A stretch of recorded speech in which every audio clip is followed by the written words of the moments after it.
and welcome to another edition of Design for the Times. My name is Richard Scuderi, and I'm very happy today to have in studio two people that I've worked with before, and they are from a wonderful place called Rutgers Landscaping. My first guest is the owner, and his name is Jim Brophy. Welcome, Jim. Thank you for having us. And with Jim today is a wonderful, wonderful woman who was with me recently on my radio show on WHCR, and her name is Joanne. Thank you very much. Nice to meet you, Jim. Thank you guys for coming today. This was very short notice, so I appreciate you coming. You know, not much sort of surprises me anymore. I've been through so much in my 20-year career with Maven Hill Designs. But when I came into Rutgers Landscape, I was wowed. I didn't see anything like this before. It's such a, I think that Rutgers Landscape is an experience. And you hear the word Rutgers Landscape, you think, okay, it's another landscaping company. But when you come in, it is its own, I'd have to say its own entity, it's its own thing. So Jim, I defer to you on how you got started in this.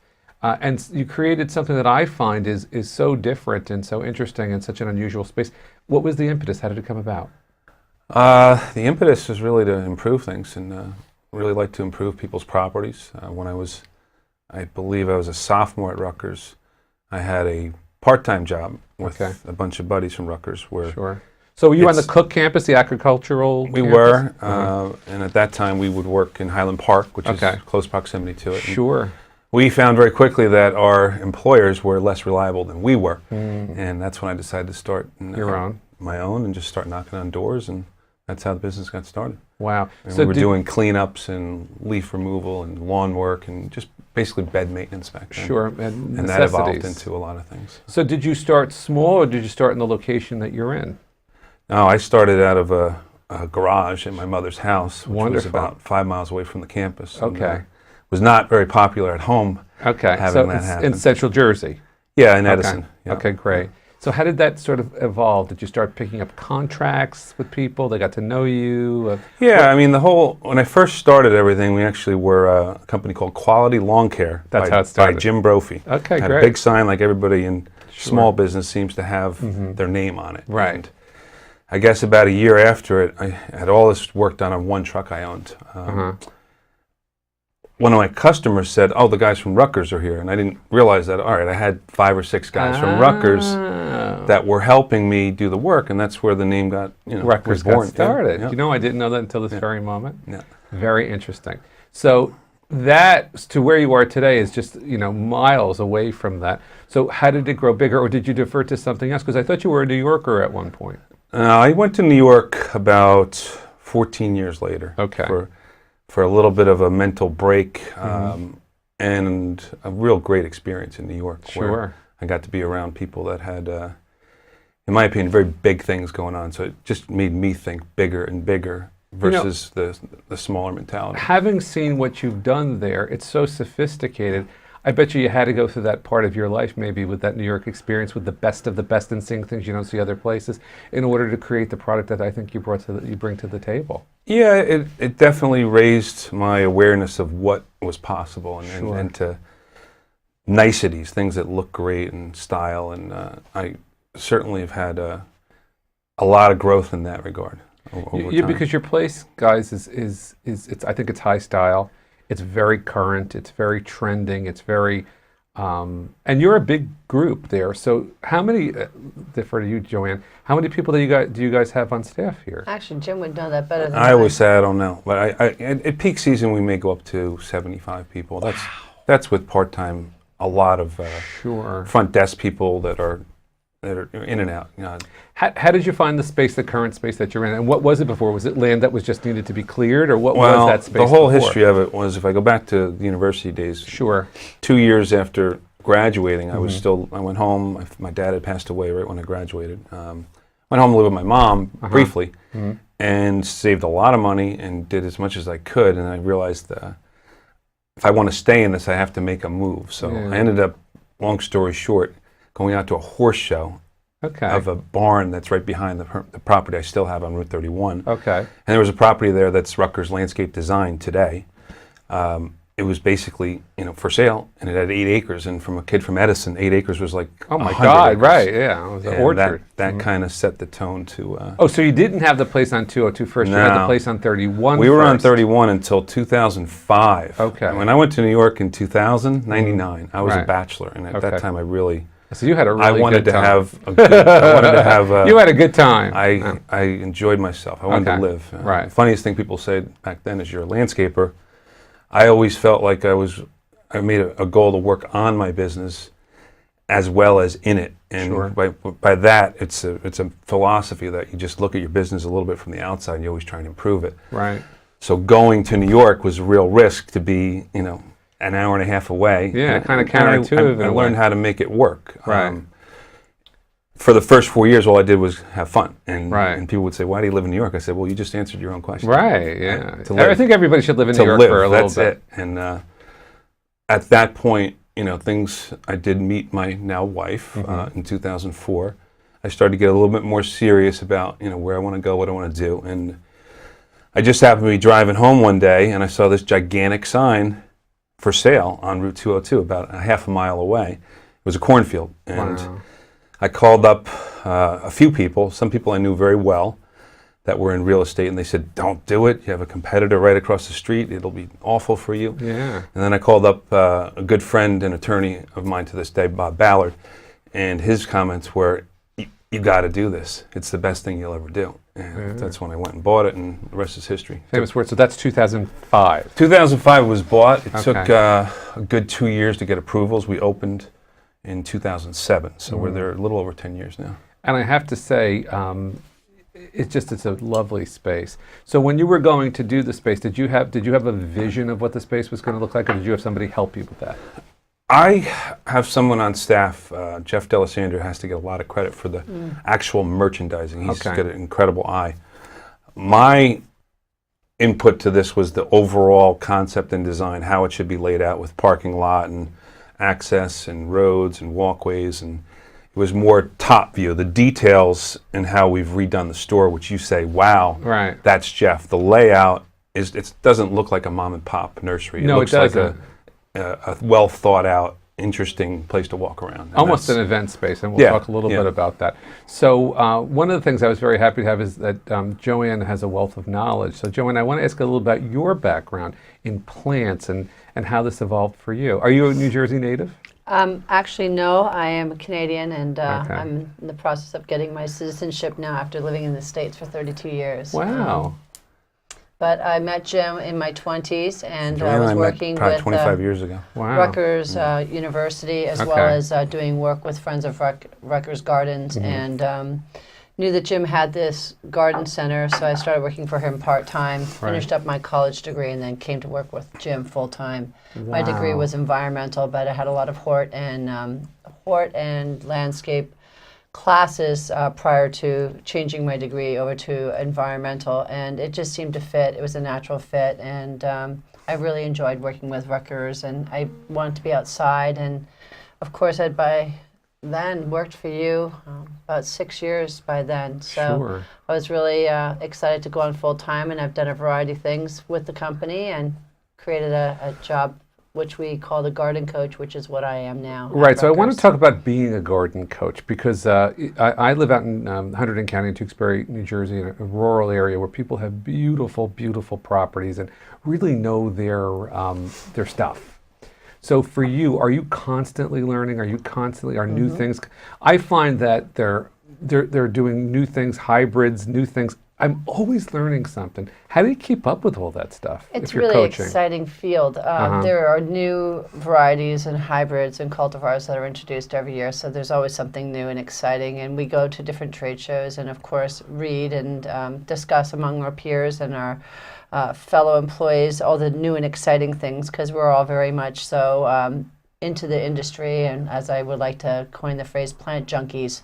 Sure. And we just like to be up on the current trends, because our customers are as well, and they're coming in and asking for specific things, and we need to be ready to supply and them. knowledgeable, so you always want to be on the cutting edge. I always try to, anywhere I can get knowledge on something related to design, I want it. Even if it's not something I'm going to use, you want your armory of things so that you know and you're aware of it. And again, it seems to be changing and ever changing. Has climate had a lot to do with maybe what you're purchasing now? Have you changed things after we had Superstorm Sandy? Are there things that you guys do differently now with all the weird environmental things that have been going on? I would say no. Not really. I think some of these are one-offs. Remember 2013, 2014, we had incredibly cold winters, some of the coldest on record. And then the last couple of years, it's just, it's hit or miss, and you can't. With certain plants, you just have to protect them. Sure. You do your best. So let's say you open up 2005, 2006, that sort of range. What's with the yellow chairs? So for my viewers out there, if you're looking for something as a marker where to go to Rutgers Landscaping, look for two very, very, very big yellow sort of Adirondack style chairs. Yep. How did they come about? Like a lot of things at Rutgers, not from me. Okay. I've got a very empowered staff. Give me a lot of credit today, Jim. A lot of empowered staff that have just came up with ideas and brainstorming. I always like to include as many people as I can in a decision. Sure. And, somebody noticed something, I believe, in Long Beach Island. Okay. I believe it was Leslie Boss, who had worked for us for years. Neat. And we'll give her credit for that. And Great. I decided we'd make two, and knowing how things are in East Amwell, having been through many, many years of getting proper approvals and zoning. Sure. We went and got our zoning permit and our building permit and made sure they're wind protected. So they've made it through Sandy. They've been up for 12 years, and they're a great landmark for people. They are. Do you say just look for the two big chairs? Yeah, I go down to the beach for a good month every summer in LBI. And unfortunately, a lot of people can't make the name connection with Rutgers. Right. Nursery. They think of Rutgers University, which is great. And all I have to do is say, have you ever been on Route 202, just like I did with your producer today? Right. You know where those yellow chairs are, and they say, I know exactly where you are. So it's a great marker. You know, sometimes you have to do what your heart tells you to do, because when I open up Maven Hill Designs, the name of my company stands for MA for my mom, Marianne, who died of leukemia, and my brother-in-law, who died at 18 of leukemia.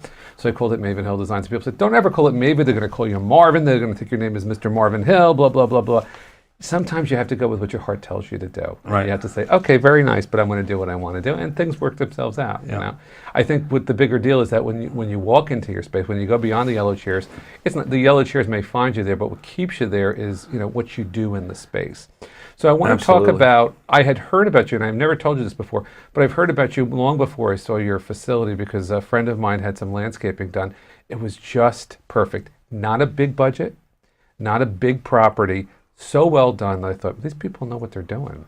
And I often say to people, whether it be just staging the house to sell, to have you guys come in, which you've done for me before, clean up the beds, or you just bought a home, having a plan. Maybe you can't even afford all the plants yet, but start with a plan. Don't you think most people make a mistake, both financially and then with the outcome, by not starting with a plan? I'll give you a big secret. Okay.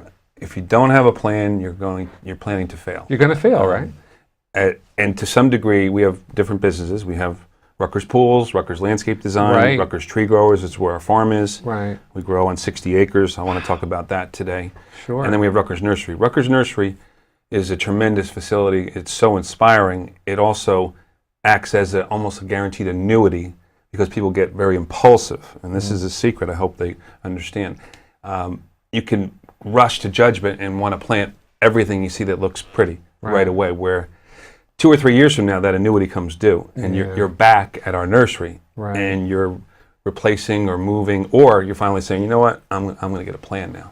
No, it's very true. It's very much why people hire me as an interior decorator, because they know everything they like, but I have to be selective to say, you do this, you do that, you do this, you do that. You can't do everything, because you'll ruin what you do. Yeah. And I think that's very wise, and I think people should start with a plan. I always tell people, start with a plan, but it doesn't always work out that way. Yeah. Do you think one of the biggest common mistakes is that people plant too much too close together? Absolutely. I used to be, way back in my early days, I actually still, now that I've been doing this for 31, 32 years, I have clients that work with my younger design team that I don't work with anymore, but they come in, and we talk, and we laugh, and they would joke that I put in wimpy plants back then. Okay. And I spaced things so far apart. Right. Back then. Right. They're still coming to me 25 years later. You were ahead of your time, Jim. I knew how things were going to grow out, and as much as I say mockingly that it's an annuity, they're going to come back, right, who don't get a plan. I don't want to see them do that. If you get a plan and you get things spaced out properly, you should get a good 15, 20 years out of your landscape. Sure. I mean, if you do it right. Because people are looking... 2 or 3 years is just crazy. But it's true. People want immediate gratification more than ever. I was listening to a radio spot in the car on the way home. They said they now have pasta that cooks in a minute. Microwave pasta, you put it in the water, cooks in 1 minute, you put your jar sauce on, boop, boop, 2 minutes you have to. And I think with planting, that's what people want. People say, I bought a new house, I'm having a housewarming party, I want a full garden. Well, if you have new construction where they subdivided a farm, that's not really that's not a realistic goal, is it? Right. Yeah. So you want to do things the right way. And one of the things that Joanne, you said to me when you came on my radio show, is the importance of planting things that were right for the area, right for your zone, and that will also grow well together. We say right plant, right spot. That's the key to it. So you may love something that's not indigenous, but maybe it's not the best thing for you to plant. So what I think you're very good at, Joanne, is maybe finding something that would be similar aesthetically, but work well in our environment. So I want to ask you, starting with where we are in New Jersey, in central New Jersey, which is sort of selective. Some people say north, some people say south. I say central New Jersey. What zone are we? What zone is New Jersey in general? Because I think the shore goes, the southern part goes down, right? Most of it. So we are in zone 6? 6B, Okay. Going into 7. Okay. There are pockets that have actually expanded of Zone 7. Used to be that just South Jersey, Cape May was 7. Right. It has changed. They just put out a new U.S. hardiness map recently, and 7 has actually encroached in areas of the shore area further north. And but typically this area, central New Jersey, is 6B. Okay, so when someone comes to you and they say, what would something that would be a plant that would be terrible for 6B? Anything tropical, anything, of course, that doesn't tolerate anything higher than a 7. Once you go into 7, it's not hardy here. It has to be a 6. If you are going to do a 7, it needs to come in for the winter. It's considered an annual here. There are certain purple fountain grasses that people always love to get in the fall. People come in asking, "Oh, can I get that purple because they're beautiful. grass?" And right. Yes, we have it, but understand that it acts as an I like to joke, annual. if it looks too good, it probably isn't going to make it through the winter. Yeah, sometimes. There's exceptions to that. But there's a little truth to that. Yeah. But I think that the joy is, for me, one of the things that I'm trying to do right now is trying to give up flour and sugar. So when I go out to replace them, I'll go to the produce aisle and say, okay, well, I could use zucchini, I can use other things and create. I think that's how you have to be with landscape. You have to go to the professionals. You have to come to you guys, have a plan and say, okay, I want this particular plant. What's a good substitution? And then you get the aesthetic you want, the color you want, but it thrives and you don't waste money. I see so many clients that come to me and they've wasted thousands upon thousands of dollars because they planted 1, the wrong thing for their zone, and 2, things too close together. And we have to just rip them out. It must kill you, Joanne, to rip things out. It's painful sometimes to see something that's flourishing, but unfortunately it's not going to flourish for long because the competition's too fierce. And when you have to selectively remove something to make room for the other plant to survive, because if you don't, both will fail. I see a lot of mistakes with people planting things too close together. Things that are going to get too big for the given space. It was cute 5 years ago, but now it's eating their house. Yeah. So unfortunately there are some guidelines that you like to keep in mind. And if you know your plant material and you understand ultimately how large things grow, like Jim did in his youth even, you leave adequate space. And when I wouldn't say that. I think it's the more time at it, you get an acquired knowledge. You get a feel for it. You really get to see. And I know I made a lot of mistakes 30 years ago. I wouldn't even consider me. You brought up something, and the broadcast goes by so fast I don't want to miss it. You brought that you do your own, you cultivate a lot of your own plants. So if someone is buying a particular bush from you, is there a good chance that you've actually planted that? And you said you have a big growing area. Yeah, we're trying to get to almost a dig to order stage where isn't that great? We'll dig maybe 5 plants that we like, look great, and then we know we have another 50 or hundreds at our farm, and we can just fresh dig whatever you need. Anything that's specifically that you grow there for your own place? Like everything. Okay. Everything. Right now, even in the fall, we harvested this week. I saw yesterday a lot of burning bush, which is not used that often anymore. But why is that? Because I think burning bush was like a trend thing. When I built my house in '99, we went out. Well, I want it's labeled as an invasive, and invasive? It's labeled as that. But you'll see that plant used As a hedge, it's so reliable. You'll see it in the middle of a median on Route 78 to 87, 95 because it will tolerate. But it was a trend plant, dryness. I think, around like 2000. It's still a good plant for the landscape if you use it in moderation. But it's invasive. Interesting. Somewhat. The list of invasives, there are some people who work for me who are very hardcore about it, and they would argue with anything I'm going to say, so I'll stop. But we also dug orange winterberry, red winterberry, purple beautyberry. Oh my God! Talk about before we spectacular plants now. For my viewers, we talked a little bit beforehand about the beautyberry, and I only found out about the beautyberry because I did a photo shoot last year for a renovation I did in Flemington, where we just sort of gutted a house and added outbuildings and did a terrific job. And they brought in beautyberry. I said, "What the heck is this? That in November and December I'm seeing this purple berry on this gray house? It is spectacular." Yeah. And that's the type of plant too at our farm. We will not harvest it in early spring. Okay. It really looks a little bit rough and needs a good hard cut back. Right. And by the time you get to September, October, November, it's the only thing we're digging at the farm besides those beautiful orangeberry hollies and redberry hollies. I didn't know there were orangeberry hollies. I was somewhere yesterday and I was like, these aren't red, these are orange. I'm going to snag some of them and stick them in my mantle because I much sort of more rare. You usually see an orangeberry that's much brighter on Pyracantha, firethorn. Right. I love Pyracantha firethorn. Yeah, that's a great Growing up, my dad built in 1970 an old brick Center Hall Colonial, and it was sort of like a nice color brick, an orange brick, and he planted Pyracantha. And I remember thinking, I saw that a lot of places. I don't see Pyracantha that much anymore. Yeah. Is that a good I love to use it on walls. I have it at my house on like a bare stucco wall. If I can get some lattice on it, it'll climb up. It's beautiful. It's beautiful, but I don't see it used as much. Do you think plants trend in general? Absolutely. It frustrates the heck out of us because we're always digging, harvesting, planning on trends, and you got to look at the numbers for sure. Right. However, you got to go with your gut. And there's certain plants are only going to be hot for so long, and that's why there's a glut in the market of certain plants, and then there'll be absolute drought where you can't find a certain species because everybody's going for it. We don't have a lot of time, so I want to. If you have the answer to that, that would be great. I know. Yeah. Well, maybe next time. So I defer. So let's talk about base plantings. We don't have a lot of time left, so let's talk about in the 5 or 6 minutes we have left. What's a good base planting for our audience here, which is Zone 6B? What's a good base? What do you mean by base? Like a cherry laurel foundation. Foundation. Planting. Okay. Yeah.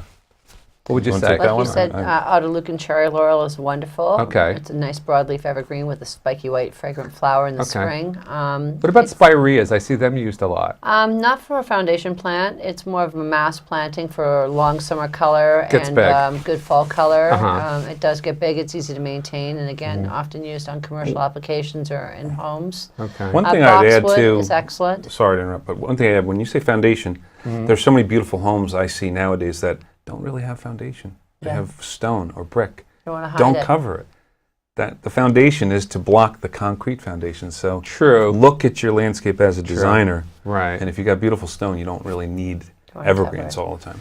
Very, very valid point, but not everybody does have that, or you have an older house and you're starting fresh. So what I'm saying is sort of the major plants, and then we can sort of supplement seasonally with the annuals and things that we do. What's another maybe good base plant? What about I love boxwoods. Well, boxwoods, but there's so many holly. different varieties. What's a good hardy boxwood? Would you say? American boxwood is excellent. Koreans are too. Yep. All the Korean boxwoods are. English are very tricky. Yeah, they're temperamental, aren't they? They tend to have a lot of dieback over time.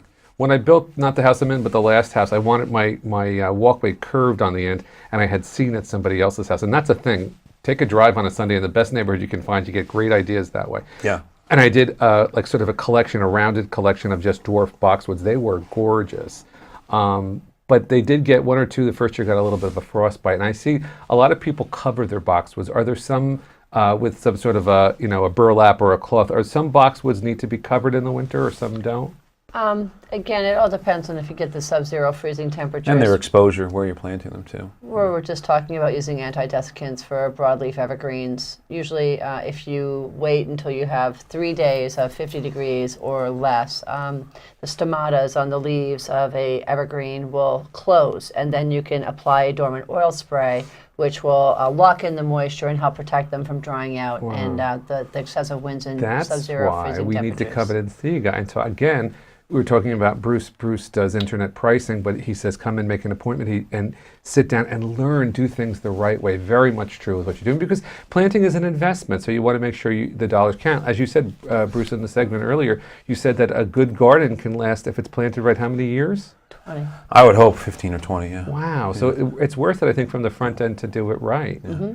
There's a rule in landscape, too. I think it's a rule of 6 plants or less. Like if you go to a mature landscape 30 years from now and it hasn't been touched, there's typically only going to be 6 plants that are going to dominate and last. Wow. So one of the other things about landscape design is I believe in masses, and I believe in less is more. Over time, it's just easier to maintain. It's going to look great. When you want to have one of this and one of that. And never works out. That's what the garden center does, and that trumps back to the annuity, where it's going to grow. It'll pay off, exactly. Yeah. So it might look a little simpler with masses, but it's the way to go. I want to talk just a little bit about annuals in about the 2 minutes left, and then I want you to give all your information again.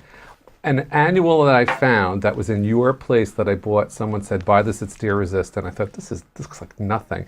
It was ageratum. And I bought ageratum, and I put it in my ground. I thought, this looks like stubs. It's gross, right?